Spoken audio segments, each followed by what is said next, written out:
sa mga batang edad 5 taong gulang pataas. 2 tao lamang po bawat buwan.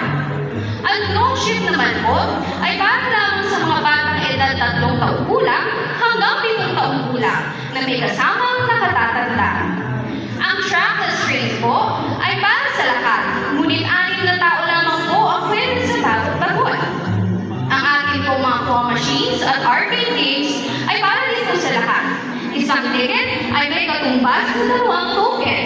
Pagkatapos po ng 2 beses ng inyong laro, maaari lamang po na pumila kayo muli para naman mabigyan din ng chance sa iba upang makapaglaro. Meron din po tayong libre sine na magaganap mamayang 8 ng gabi. Ang ating pong portalets ay matatagpuan malapit sa mga arcade games.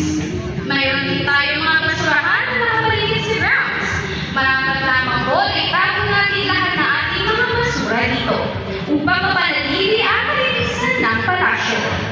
Maraming salamat po at muli, maligayang pagdating sa ikapitong araw ng Taras sa Palasyo. Tunay ang Pasko ay hindi kumpleto kung walang hari. Kaya naman, para sa ikapitong gabi ng Taras sa Palasyo, narito po ang University of the Philippines Manila Coral upang hanagan tayo ng mga pamaskong awitin. Tara sa palasyo.